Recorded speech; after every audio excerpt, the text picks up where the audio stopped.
आप देख रहे हैं इंडिया न्यूज। सबसे पहले देश आपके साथ, मैं रचना बंसल। उत्तर प्रदेश के हाथरस में सत्संग के दौरान जो भगदड़ मची, करीब 125 लोग जिंदगी अपनी गंवा चुके हैं और उसके बाद से लेकर अब तक जांच जारी है। सवाल ये कि भोले बाबा है कहां?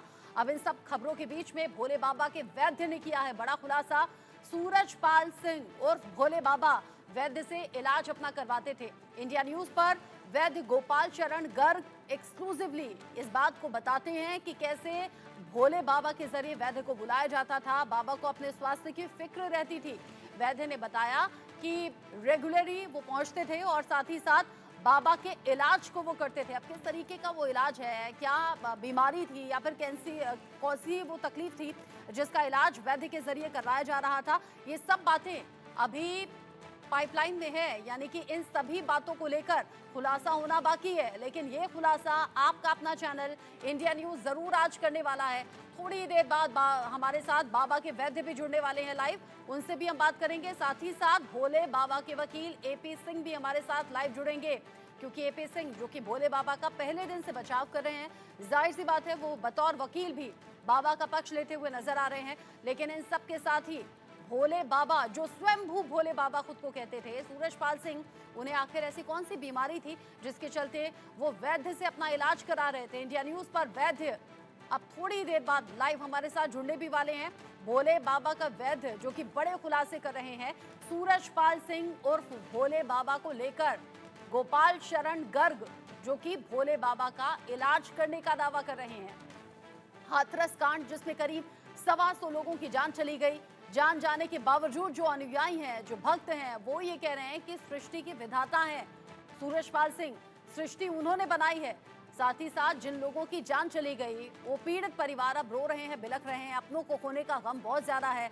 न्यायिक आयोग की टीम पहुंची थी, पीड़ित परिवारों से भी मुलाकात की, स्थानीय लोगों से भी बातचीत की, सबूतों को जुटाया गया। इन सब के साथ ही सेवादार पकड़े गए, आयोजनकर्ता पकड़े गए, लेकिन सूरजपाल सिंह और भोले बाबा है कहां, ये कोई नहीं जानता। ऐसे में गोपाल शरण गर्ग जो कि भोले बाबा के वैद्य हैं, वो हमारे साथ इस वक्त लाइव जुड़ गए हैं। गोपाल जी, स्वागत आपका इंडिया न्यूज पर। मुझे जरा ये बताइए, और मेरे साथ साथ करोड़ों ऐसे लोग हैं जो जानना चाहते हैं, सूरजपाल सिंह उर्फ भोले बाबा जो स्वयंभू भोले बाबा खुद को कहते हैं, कौन सी बीमारी थी उन्हें जो आप इलाज करने के लिए जाते थे? उन्हें मधुमेह था। वो मधुमेह से पीड़ित थे और उनको हृदय की धमनियों में भी अवरोध था। उसके लिए उन्होंने मेरी चिकित्सा ली थी और 3-4 वर्ष तक मैंने उनका उपचार किया। गोपाल जी, जरा ये भी बताइए, क्योंकि आप जब जाते थे, क्या आप आश्रम पर जाते थे इलाज करने के लिए? हाँ, मैं कई बार उनके आश्रम पे गया। सबसे पहले मैं मथुरा में उनके आश्रम पे गया था। मेरा मथुरा में आरोग्य धाम के नाम से औषधालय है।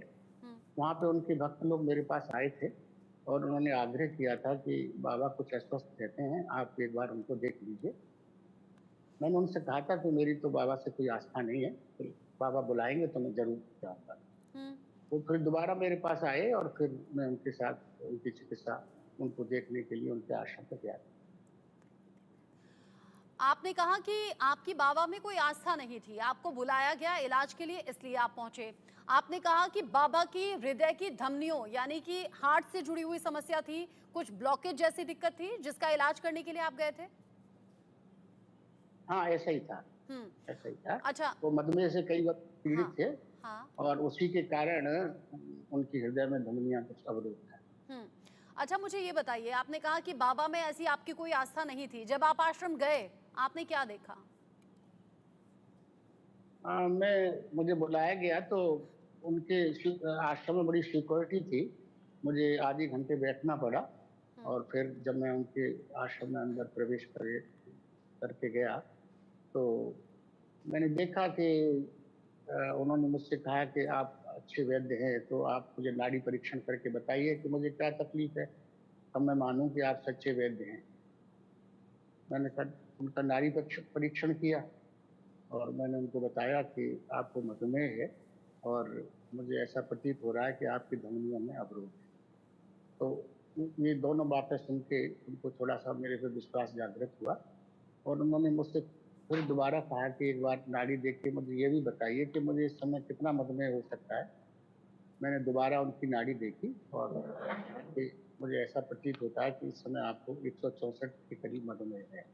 मुझे पता नहीं था कि उनके पास ग्लाइकोमीटर है, तो उन्होंने एक शिष्या थी, उसे कहा कि जाके मेरा अभी तुरंत चेक करो, और संयोग से वो 164 ही डायबिटीज निकली। तो उनका विश्वास एकदम मेरे पर बहुत ज़्यादा हो गया और फिर उन्होंने चिकित्सा प्रारंभ कर दी। अच्छा, आपने कहा कि आप गए, आपने उनकी नस देखकर ये जाना कि उन्हें क्या दिक्कत है, उनका आप पर भरोसा हुआ। आपने कहा 3 से 4 साल आपने इलाज किया। कितने-कितने दिन पर जाना होता था? और चूँकि हमने हाथरस की घटना देखी है, वहाँ लाखों लोग जुटे, भगदड़ मच गई, करीब 125 लोग अपनी ज़िंदगी गँवा चुके हैं। जब आप पहुँचे थे, तब भी भीड़ इतनी थी आश्रम में? नहीं, जहाँ उनका निवास स्थान था उस समय तो अंदर तो बहुत ज़्यादा लोग भीड़ नहीं थी। बाकी की बाहर तो काफ़ी लोग थे, आश्रम के बाहर, उनसे मिलने की प्रतीक्षा कर रहे थे। हुँ, यानी बिना परमिशन के आश्रम के अंदर कोई जा नहीं सकता, ऐसा आप कह रहे हैं? हाँ, हाँ, नहीं जा सकता, कोई हुँ। नहीं जा सकता। अच्छा, आपको ये लगा नहीं गोपाल जी कि एक बाबा है जिसको सुनने के लिए लाखों लोगों की भीड़ मौजूद रहती है, जो प्रवचन कहता है, जो स्वयंभू भोले बाबा खुद को कहता है, उसे अगर अपने स्वास्थ्य से जुड़ी हुई कोई भी दिक्कत थी, क्योंकि वो तो चमत्कार करने का दावा करते थे। कई ऐसे भक्त हैं जो इस घटना के होने के बाद ये कह रहे हैं कि बाबा ने हमारे दुख हर लिए, हमें ये फला बीमारी थी लेकिन बाबा के छूने से हमारी बीमारी चली गई। तो बाबा ने खुद अपना इलाज क्यों नहीं कर लिया अगर वो चमत्कारी हैं? अब ये तो मैं नहीं कह सकता, मुझे तो चिकित्सा करने के लिए बुलाया गया था और मैंने उनकी चिकित्सा की। अब वो अपने आप पे उनका कितना विश्वास था, भरोसा था, मैं नहीं कह सकता। लेकिन मुझसे बार-बार यही कहते थे कि मैं अपने स्वास्थ्य के लिए बहुत चिंतित हूँ और मुझे अभी बहुत से काम करने हैं समाज के लिए, तो आप मेरी चिकित्सा करें। कितने-कितने दिन पर आपका जाना होता था इस इलाज के लिए? 4 साल तक मेरे उपचार में वो रहे और उसके लिए वो 3 बार मेरे घर पे भी आए और 3 बार मैं उनके आश्रम में भी गया। यानी 3 बार वो आपके घर पर दवा लेने के लिए, खुद का इलाज कराने के लिए आए और 3 बार आप उनके आश्रम पर गए इन 4 साल के दरमियान। क्या आप कोई खाने की दवा देते थे, पीने की देते थे, किस तरीके से इलाज करते थे? मैं वो कई तरह की दवाइयाँ रहती हैं, कुछ हुँ, खाने की भी दवाइयाँ रहती हैं, कुछ हुँ, पीने की भी दवाइयाँ रहती हैं। हाँ। तो अच्छा। नियम पूर्वक दवाइयाँ सेवन करते थे। हाँ, हाँ। गोपाल जी, चूँकि अब अलग-अलग तरह की खबरें सामने आ रही हैं। एपी सिंह जी भी हमारे साथ में जुड़ गए हैं और चूँकि ऐसे तो वो जाने-माने वकील हैं, लेकिन वो सूरजपाल सिंह उर्फ भोले बाबा का केस भी हैंडल कर रहे हैं, तो उनसे भी हम बात करेंगे। उससे पहले मैं आपसे ये पूछना चाहूँगी गोपाल जी कि अब जब बाबा सामने नहीं आ रहे हैं, मीडिया में बयान ज़रूर दे दिया, लेकिन पुलिस अब इस पूरे केस की जाँच कर रही है, तो कई लोगों के ज़रिए दावा ये किया गया है कि महिलाओं को सम्मोहित कर लेते थे बाबा और कई परिवार उजड़ गए थे। ऐसा कुछ आपने अपनी आँखों से देखा क्या आश्रम में? नहीं, मैंने कुछ ऐसा कुछ नहीं देखा, मैं तो चिकित्सा के लिए जाता था, मैं उनकी नाड़ी देखता था और निदान करता था और औषधि देता था। हुँ। इन सब चीज़ों पर मेरा कभी ध्यान नहीं रहा, ना मैंने कुछ देखा। अच्छा, ठीक है। गोपाल जी, आप रहिएगा हमारे साथ में। मैं एपी सिंह जी से भी इस पूरी अ, खबर को लेकर बात कर लेती हूँ।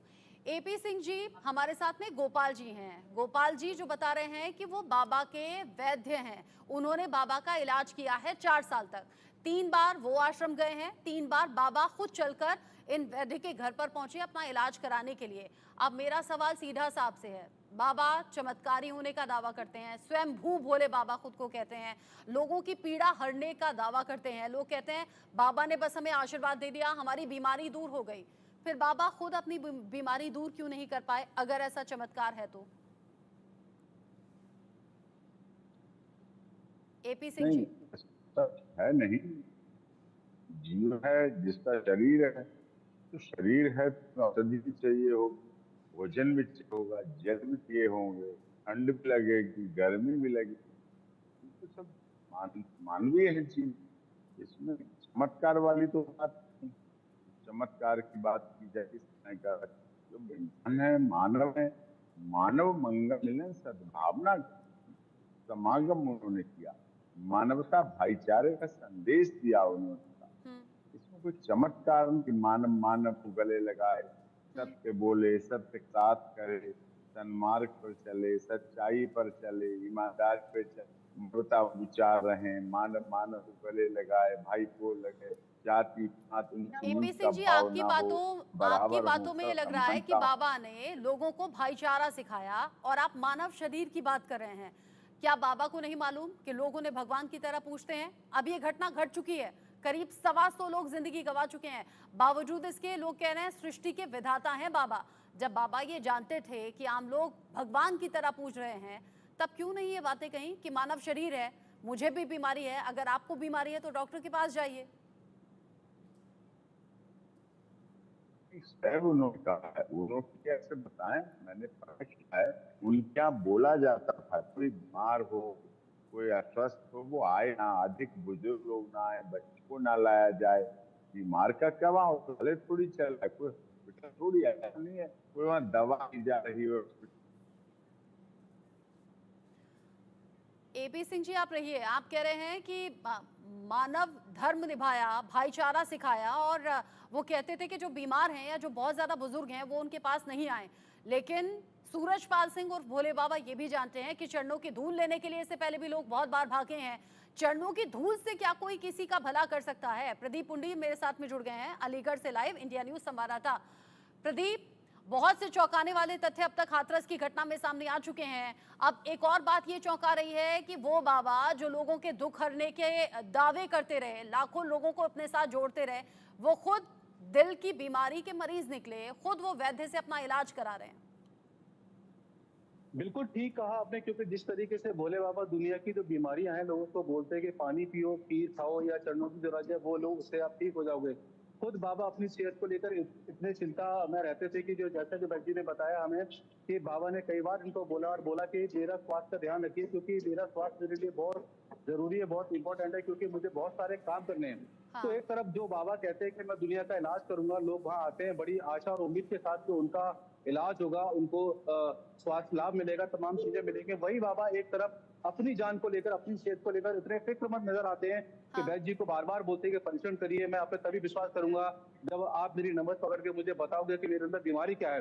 हाँ। तो कहीं ना कहीं लोगों के अंदर ये समझ होनी चाहिए कि इस तरह के फरेबी बाबा जो लोगों को झूठा अंधविश्वास में लगकर इस तरीके का फरेब करते हैं, लोगों को बोलते हैं कि पानी से या जो चमत्कार कोई होगा उससे आपका इलाज हो जाएगा। वैद्य जी ने साफ तौर पर कहा कि इस तरह का कोई प्रावधान नहीं है, क्योंकि इलाज जो है खुद भोले बाबा जो है वैद्य जी से इलाज करा रहे हैं, ऐसे तमाम जो चिकित्सक उनका इलाज कर रहे हैं। तो कहीं ना कहीं अपनी सेहत के लिए इतने फिक्रमंद बाबा आके लोगों की सेहत का ध्यान क्यों नहीं रखते?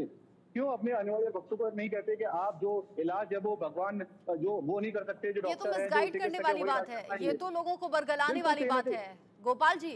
गोपाल जी, आपने 4 साल तक बाबा का इलाज किया है, हो सकता है आपके इलाज से ही बाबा बेहतर भी हो गए हो। जो दिल की आप दिक्कत उन्हें बता रहे हैं, धमनियों की, हो सकता है वो अब तक बिल्कुल ठीक भी हो गई हो, लेकिन खुद इलाज कराने वाले बाबा लोगों को क्यों बरगला रहे हैं? और आपने कहा आश्रम के बाहर लोगों की बहुत भीड़ थी, आश्रम के अंदर भीड़ नहीं थी।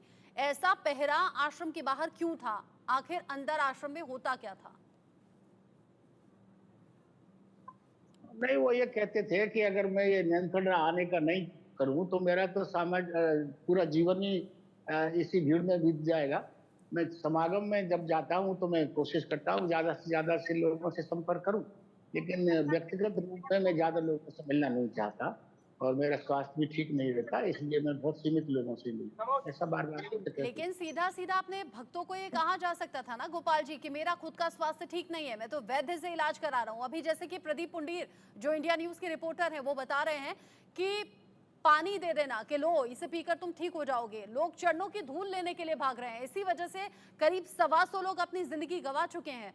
आपको लगता नहीं बाबा ने लोगों को बहकाने का काम किया, बरगलाने का काम किया? जब आप आश्रम जाते थे, हालांकि 4 साल में आप बता रहे हैं सिर्फ 3 बार गए हैं, आपको लगा नहीं कि कुछ गलत हो रहा है आश्रम में?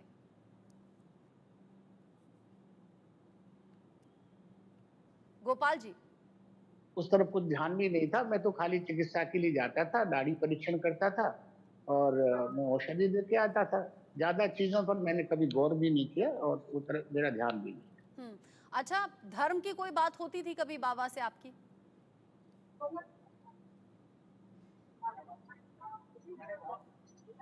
लेकिन वो अपनी प्रशंसा खुद की ज्यादा किया करते थे। किस तरह की प्रशंसा? जो धार्मिक धार्मिक व्यक्ति थे, कई लोगों का नाम लेकर वो बोलते थे कि ये जो लोग जितनी भी बातें कहते हैं वो सब सही नहीं है। और मैं जो अपनी बातें कहता हूँ उस पर ध्यान देने की जरूरत है जनता को। हम्म। मैं उस पर ज्यादा गौर नहीं करता था, मैं उनकी बात केवल सुनता था। हाँ। मैंने ज्यादा कभी इस बात को नहीं किया। क्या आपको भी अपना भक्त बनाने की कोशिश की थी बाबा ने? मैं ऐसा उन्होंने मुझसे कभी आग्रह नहीं किया। हम्म। और वो जानते थे कि मैं दूसरे तरह का व्यक्ति हूँ, मेरी धर्म में ज्यादा आस्था है, इसलिए हम्म। ज्यादा उन्होंने कभी मुझे इसके लिए आग्रह हम्म। नहीं किया। हम्म। आपने कहा आप इलाज कराने के लिए जाते थे और आप बस वो इलाज करते थे, लेकिन हाँ, बाबा के जरिए ये जरूर कहा गया प्रदीप कि बाकी जो लोग हैं किस तरह की बातें करते हैं और मैं जो बात कहता हूँ वो सही है और वो लोगों को माननी चाहिए, यानी कि इसे इन्फ्लुएंस करने की कोशिश के तौर पर भी तो देखें प्रदीप। बिल्कुल, जैसे कि अभी वैद्य जी ने बताया कि ये धर्म को मानने वाले व्यक्ति, और उन्होंने साफ तौर पर हमें कल भी बताया था कि जो बाबा हैं अपनी प्रशंसा खुद अपने मुंह से करते थे। तमाम ऐसे लोग वो डिप्लॉय करते थे अपने सत्संग में, जहाँ पर लोग उनकी तारीफ करते थे और अपने आप, जैसा कि अभी वैद्य जी ने खुद बोला चैनल पर बैठकर कि अपनी प्रशंसा बाबा खुद करते हैं, दूसरा व्यक्ति करे ना करे। उन्होंने कोशिश की थी अपने समझाने की, सत्संग कराने की। और एक बार वैद्य जी ने हमें कल बताया भी था कि कल जो है विजयगढ़ जो इनका जो जहाँ पर इनका निवास है वहां पर बाबा ने से, लेकिन भीड़ के चलते वैद्य जी ने साफ तौर पर मना कर दिया था कि हम यहाँ पे इस तरह के आयोजन नहीं कराएंगे। सवाल वैद्य जी से भी मेरा कि वैद्य जी, जिस तरीके से आपको उन्होंने बोला गया था कि यहाँ पर जो एक कार्यक्रम रखा जाएगा, तो आपने साफ तौर पर मना कर दिया था क्योंकि आपको अंदेशा था कहीं ना कहीं कि यहाँ पर भी भीड़ हो सकती है। वैद्य जी, आवाज आ रही है आपको मेरी? प्रदीप, आप रहिए मेरे साथ में, एपी सिंह जी भी मेरे साथ में जुड़े हुए हैं। एपी सिंह जी, जो धर्म से जुड़ा हुआ शख्स होगा ना, वो दुनिया की मोह माया को छोड़ चुका होगा। उसकी 100 करोड़ की संपत्ति नहीं होगी, 25 से 30 लग्जरी गाड़ी नहीं होंगी, अलग अलग 24 से 25 आश्रम जो कि करोड़ों की लागत से बने हैं वो नहीं होंगे। और सबसे बड़ी बात, अपनी ही प्रशंसा कोई क्यों करेगा? अगर आप धर्म से वाकई जुड़े हैं, आध्यात्म की राह पर अगर आप चल रहे हैं, तो लोग आपकी प्रशंसा करते हैं, आप खुद नहीं। नहीं, उनके पास कोई 100 करोड़ नहीं है। 100 करोड़ अगर हों तो मैं उनका एडवोकेट होने के नाते आपको, क्योंकि आपका चैनल बहुत देशभक्त चैनल है, राष्ट्र हित की बात करता है, राष्ट्र हित से सर्वोपरि लेके चलता है, मैं आपको डोनेट कर रहा हूँ, दे रहा हूँ, गिफ्ट कर रहा हूँ। अगर 100 करोड़ भी उनके पास है, 26 लग्जरी गाड़ियां हैं अगर, तो मैं सारी आपको दे रहा हूँ, एश्योर करता हूँ। पर बाबा की संपत्ति पे आपका अधिकार तो नहीं है ना एपी सिंह जी? मेरा अधिकार है ना, मैं उनका एडवोकेट हूँ। अगर उनके पास होगी, उन्होंने साइन करके दिए है, मैं वकालतनामा और पेपर, मैं दे सकता हूँ, कोई प्रॉब्लम नहीं है। नहीं दे सकता हूँ तो वो मुझसे लड़ेंगे, फिर मुझसे लड़ाई करेंगे कि आपने क्यों दे दिया। अभी तो मैं एडवोकेट हूँ उनका, और अभी आपको डोनेट करने की पावर रखता हूँ कि 100 करोड़ है तो आपको 100 के 100 करोड़ दिए। अच्छा, 100 नहीं होंगे, 99 होंगे, 98 होंगे, 90 होंगे, है तो सही, आश्रम तो है, करोड़ों की लागत के बने हैं, किले जैसे आश्रम बने हैं। ऐसा नहीं है, वो आश्रम मैं आपको बताऊं, आप बहुत वरिष्ठ पत्रकार हैं और आपका चैनल पूरी दुनिया में देखा जाता है। सच्चाई के लिए जाना था, सच की बात। देखिए, उनके आश्रम कोई नहीं है। उनके जो कमेटियां हैं, जो जिला संयोजन समिति होती हैं, वो कमेटियों ने मिलकर अपना तन मन धन से आश्रम बना। आश्रम बिना पैसों का नहीं बनता है, जमीन लेनी पड़ती है, शारीरिक श्रम लगता है, पैसा लगता है, सब कुछ लगता है, सच्चाई है। वो पैसे की व्यवस्था जिला कमेटियों ने की है, जो जिला कमेटियां हैं उन्होंने की, और वही ट्रस्टी है, वही उसके मालिक है, और जो आयोजन समिति है वही सारा कुछ करती है। इसमें उनका कुछ नहीं है, वो केवल अतिथि के रूप में जाते हैं, अतिथि के रूप में आते हैं, ये सच्चाई है। दूसरी बात, गाड़ियां उनकी नहीं है, फॉलोअर्स की है।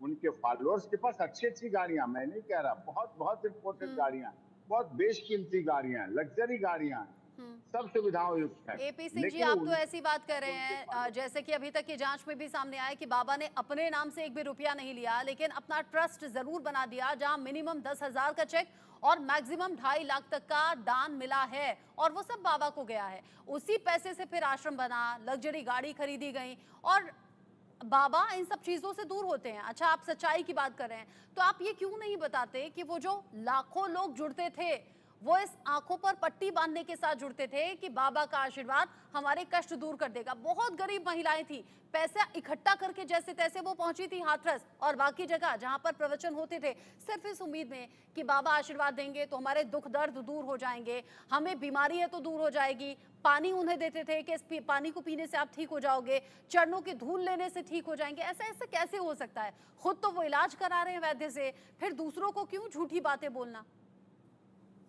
देखिए, ये बिल्कुल गलत है, ये अंधविश्वास है, पाखंड है। मैं कहता हूँ जल है, जल अमृत है, जल जीवन है, जल जिंदगी देता है, जल शरीर के लिए आवश्यक है।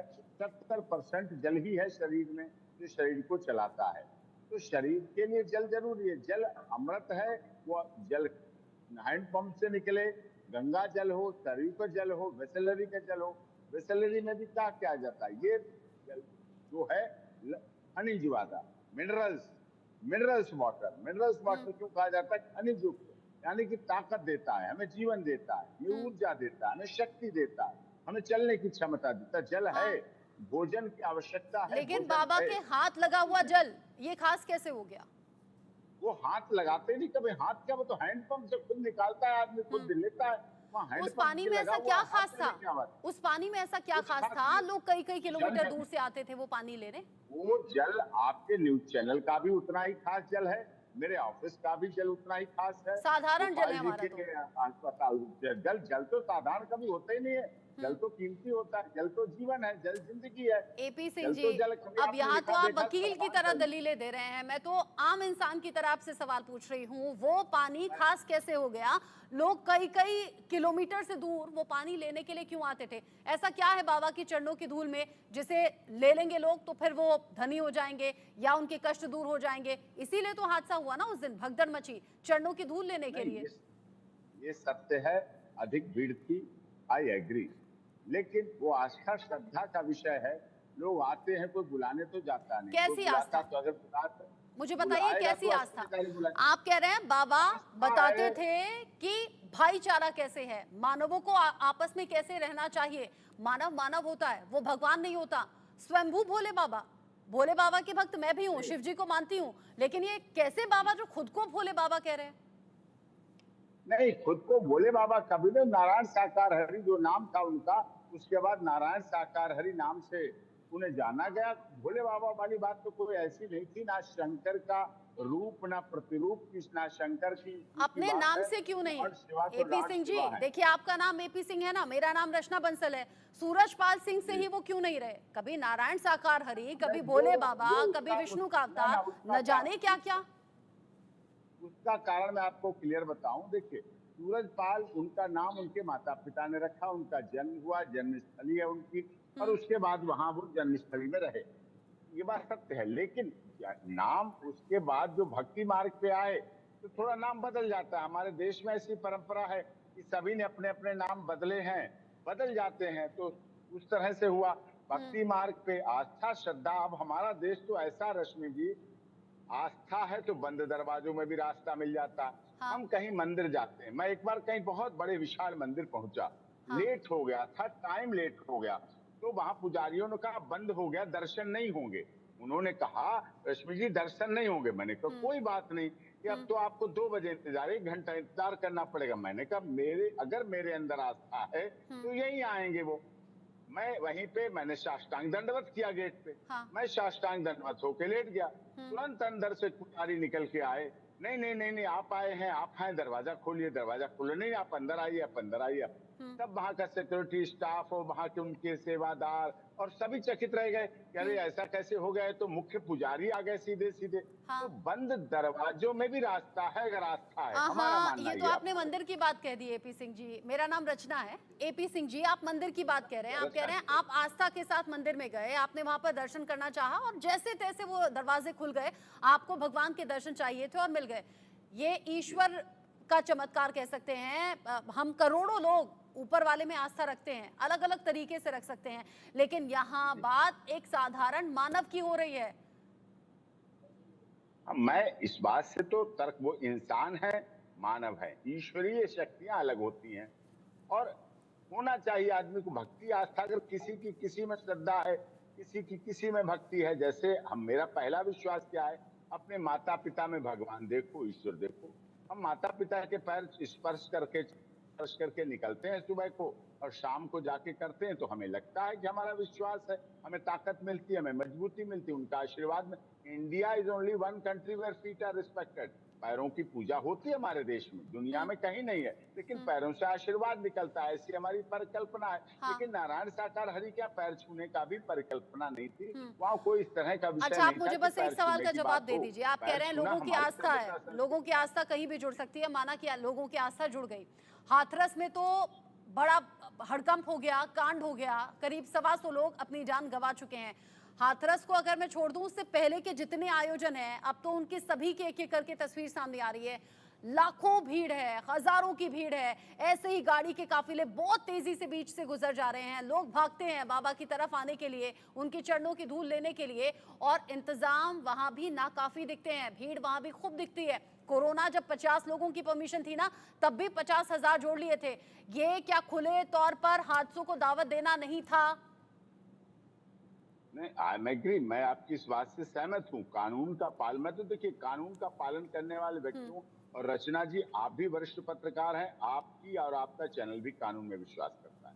हम लोग तो कानून देखिए, जो जितनी है उतनी होनी चाहिए, लेकिन अब लोगों का क्या है, लोग अब वहाँ कोई काउंटिंग मशीन तो हो नहीं पाती है ऐसे आयोजन में, कि अब इतनी काउंटिंग के बाद कोई फ्लश हो जाए न्यूज का स्टॉप, अब तो ओवर हो गई, ओवर क्राउडेड है, या हाउसफुल हो गया, या कोई वैसा हॉल है, लिमिटेड हॉल है रचना जी, तो वहाँ हाउसफुल हो गया या सीटिंग नहीं है, तो ये चीज पता चल जाती, जहाँ कुछ लेकिन लिमिटेड एपी सिंह जी, खुले में भी अगर आयोजन होते हैं, वहां भी नियम होते हैं। कितने लोगों की भीड़ होगी, एंट्री कहाँ से होगी, एग्जिट कहाँ से होगी, भीड़ को कंट्रोल करने के लिए लोग कितने होंगे, उनके लिए हवा, पानी, खाने, इन सब चीजों की जिम्मेदारी कैसे होगी, गाड़ियों की पार्किंग कहाँ होगी।